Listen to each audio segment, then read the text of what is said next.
saja kita lanjutkan pendidikan khusus profesi advokat kita sore ini. Saya buka. Assalamualaikum warahmatullahi wabarakatuh. Semangat pagi dan selamat sore bagi Bapak Ibu peserta.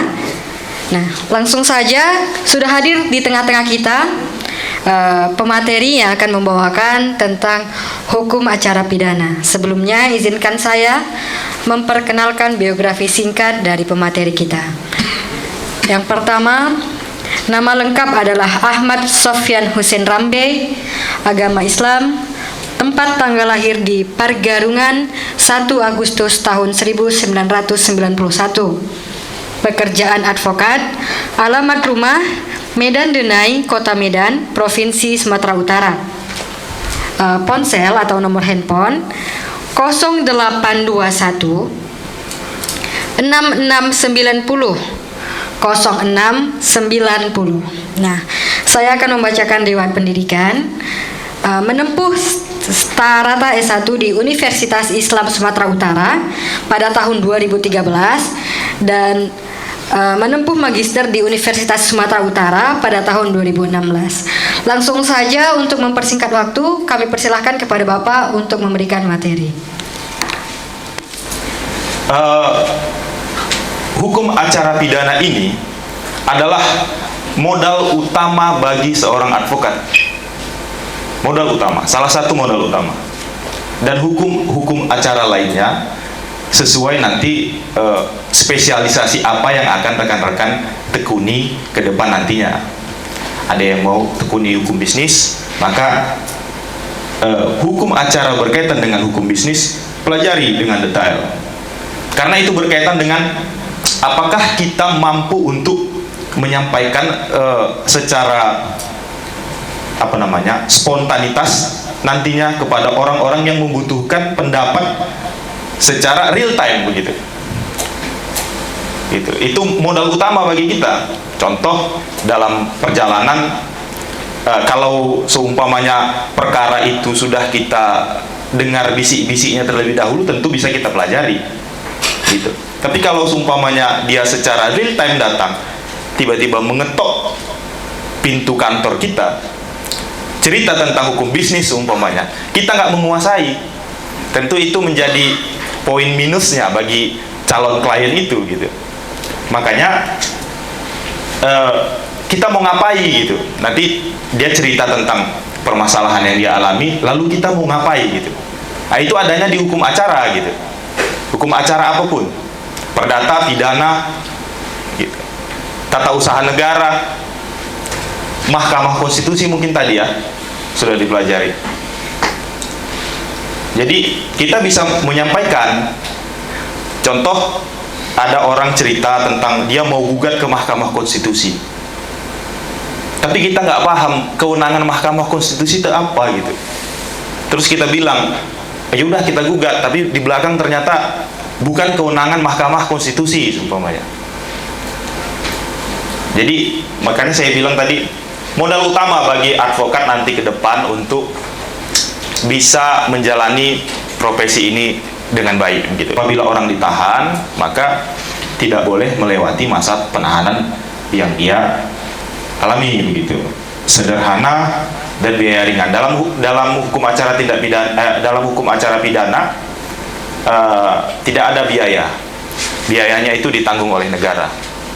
Begitu.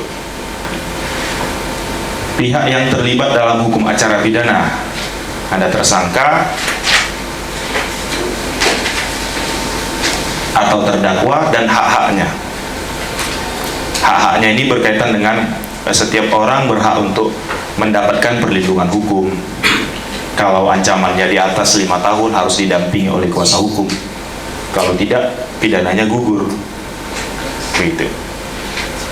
Penyidik dan atau penyelidik, kepolisian, penuntut umum, jaksa penuntut umum, penasihat hukum dan bantuan hukum. Sudah terlihat dari pengertiannya saja bahwa penyidik dan penuntut umum itu seharusnya dan selayaknya dijabat oleh orang yang berbeda. Disitulah proses itu nanti terjadi check and balance proses diperiksa dan memeriksa. Sehingga berkas itu kalau seumpamanya secara umum dalam tindak pidana umum kan penyidiknya itu kepolisian. Sehingga kepolisian mengirimkan berkas itu ke penuntut umum. Penuntut umum membuat catatan, kalau ada kekurangan dipulangkan, istilahnya P19, dibalikan lagi lengkap, dinyatakan, dibuat catatan. Kan terjadi itu proses yang sewajarnya begitu, sesuai dengan ketentuan peraturan perundang-undangan yang ada di dalam KUHP. Mungkin sebelum kita lanjut, ada lagi yang bisa kita diskusikan? Terjadi juga di kampung kan. Kalau misalkan dia meninggal tapi karena pengeroyokan, itu deliknya sama penangkapan dan penahanannya gimana itu? Dia mencuri sih. Mencuri gini, Tapi dia dikeroyok sampai mati. yang jelas ini juga selalu saya sampaikan, kan hukum acara itu adalah cara kita untuk memperoleh keadilan, kebenaran material. Cara untuk memperoleh kebenaran material. Apakah orang yang mencuri, kan gitu, bisa ditegakkan kebenaran materialnya dengan dilakukan penganiayaan? Kan begitu. Jadi kesimpulannya begini, saya selalu sampaikan di beberapa kesempatan dimanapun, orang yang salah tidak boleh diproses dengan cara yang salah. Begitu dia, main hakim sendiri, gitu. Jadi di mana itu? Di apa? Labusel? Bukan. Di mana kampung? Rokan dulu Pak. Rokan Hulu, berbatasan kita. Rokan Hulu itu apa? Pasir Pangarayan ya. Rohil yang Bagan Batu ya. Iya. Jadi itu tadi, orang yang salah tidak boleh diproses dengan cara yang salah. KUHP inilah yang mengaturnya. Ada cara-caranya. Kalau ada orang mencuri, maka laporkan. Kalau sudah ditangkap, maka serahkan. Kalau sudah meninggal, ditanam. Iya kan?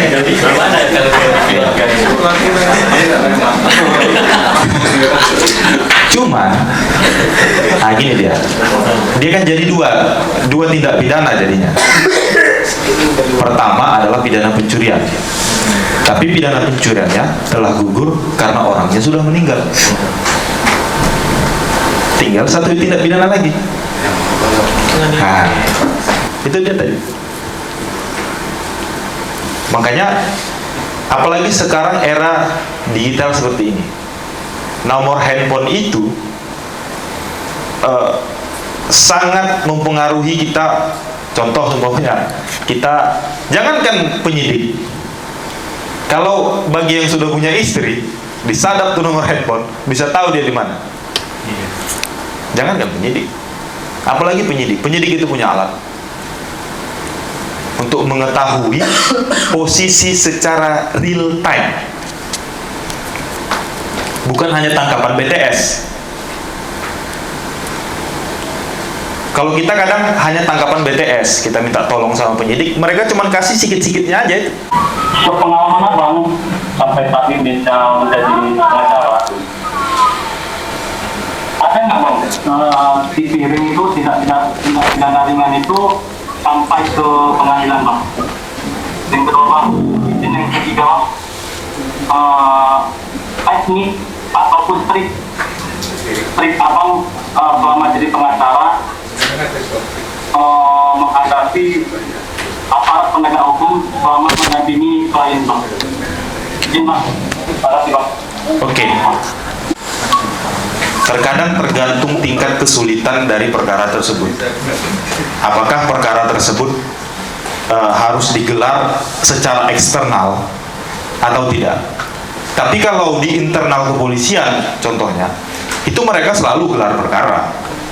selalu dalam setiap peningkatan status itu mereka gelar perkara. Nah, karena mereka, kalau contohnya di Polda Sumut, ada bagian pengawasan penyidikan. Nah, bagian pengawasan penyidikan itulah nanti mereka melakukan gelar perkara. Ada yang sifatnya gelarnya hanya internal penyidik saja dengan kanitnya. Nah, baru kemudian kalau ditingkatkan ke dari penyelidikan ke penyidikan, maka dibawalah itu perkara ke bagian pengawasan penyidikan, digelar. Tapi tidak semua perkara itu digelar eksternal, kita dipanggil gitu. Tapi situasional, kalau seumpamanya kita merasa nih ada perkara kita yang kita harus ikut juga gelar, ajukan permohonannya. Ajukan permohonannya kepada penyidik dan bagian pengawasan penyidikan. Nah, pengalaman kami baru-baru ini, kalau pernah baca, ada anggota dewan di Kabupaten Mandailing Natal dilaporkan oleh istri keduanya dituduh melakukan penganiayaan. Nah, anggota dewan ini bilang dia tidak ada melakukan penganiayaan, justru saya yang ditampar, kata dia. Jadi posisinya anggota dewan ini sedang berada di rumahnya di lantai 3. Mungkin karena mereka sudah berpisah, ada emosi mungkin si perempuan ini, sehingga dia membuat ya semacam rencana lah mungkin ya. Dia datang, naik ke atas, marah-marah berdasarkan pengakuan saksi yang ada di situ, lalu ditamparnya apa ini anggota dewan ini. Mau ditampar balik, dihalang sama saksi, nanti bermasalah kita apa segala macam. Oke, perempuan itu keluar. Setelah dia keluar, dia buat laporan, aku ditampar katanya, aku dipukul. Nah, itu tadi, kita kalau mengarang sesuatu, hati-hati. Sangat berpotensi di sekeliling kita itu mengabadikan momen-momen tertentu. Dia buat laporan, ternyata ada wartawan saat itu di apa itu? Di SPKT Polres Madinah itu. Kak, apanya kak yang dipukul kak? Nggak ada, aku dipukul katanya. Jadi video dia hidup, dilihatlah sekeliling wajah dari video itu. Tidak ada sama sekali bekas pukulan. Tapi di dalam visumnya ada. Itu pun salah dalam menyebutkan visum. Di foto yang merah ini kening, di visum dibilang pipi. Salah, kan gitu. Lalu berkaitan dengan itu tadi, apakah proses tingkatan itu dilakukan gelar perkara?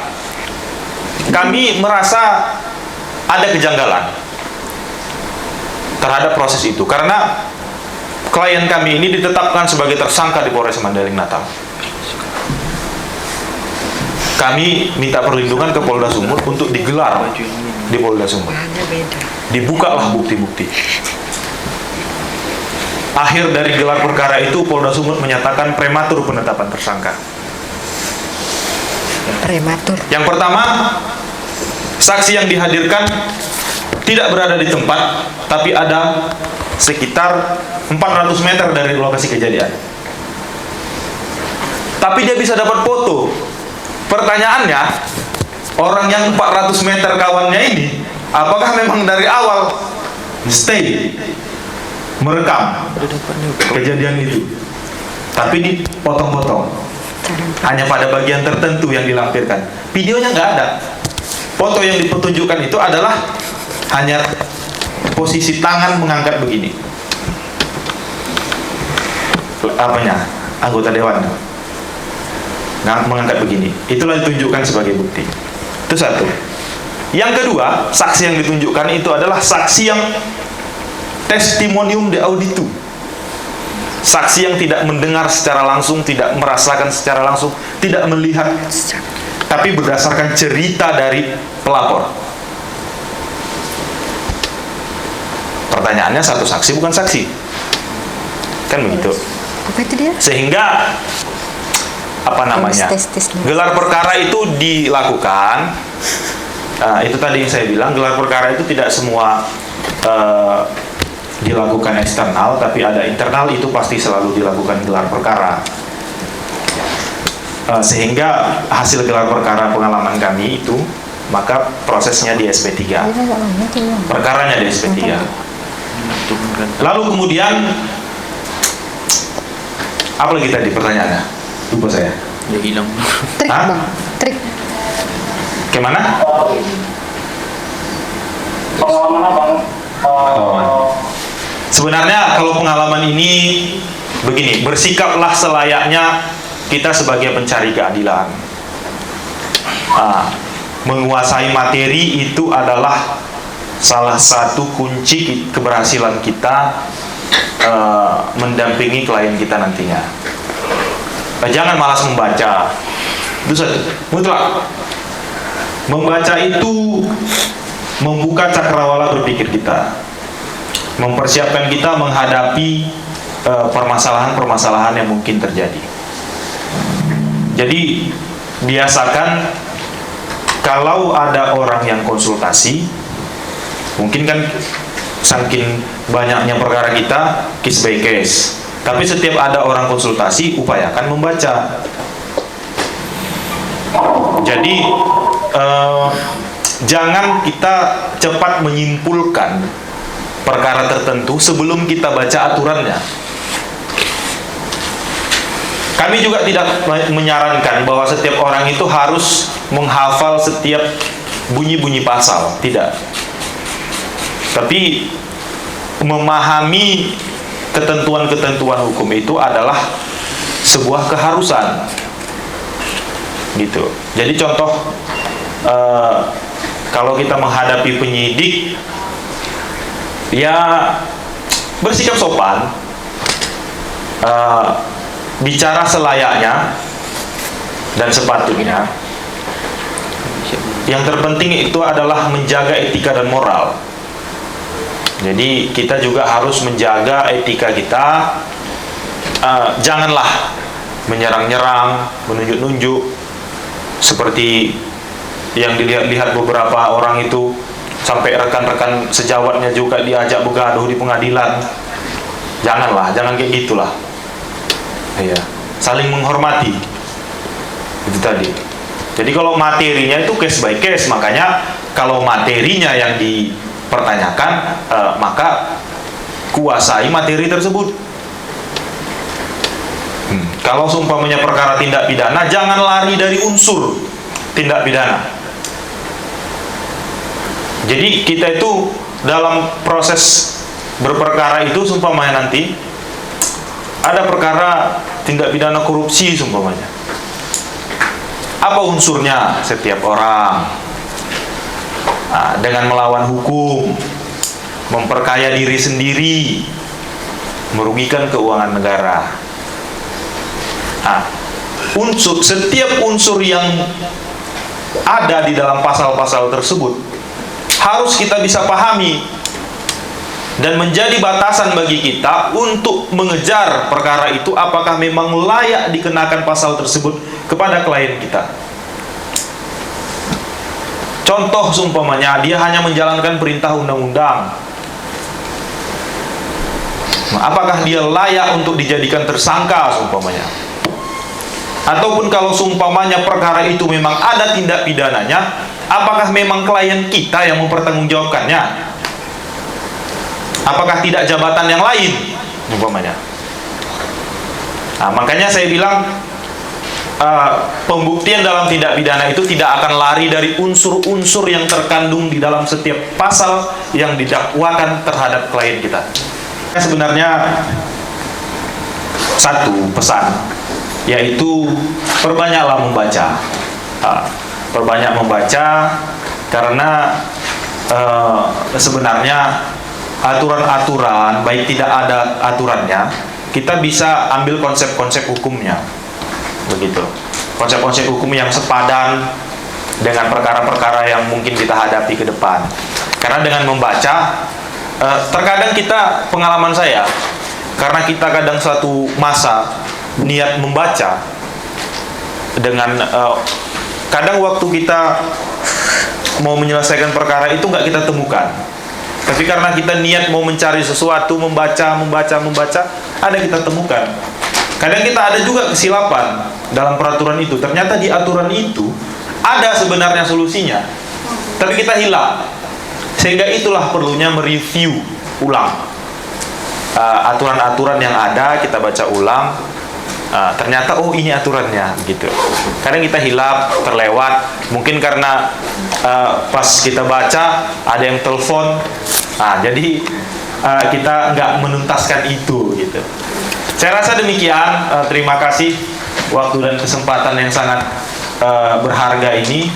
Semoga rekan-rekan sekalian bisa segera menjadi advokat-advokat yang handal, yang berguna bagi nusa dan bangsa. Ya, terima kasih. Assalamualaikum warahmatullahi wabarakatuh. Baiklah, terima kasih kepada Bapak yang sudah memberikan materi dan arahannya. Semoga memberikan manfaat bagi kita semua. Dan saya akhiri diskusi kita atau materi kita hari ini dengan mengucapkan alhamdulillah. Alhamdulillah. I know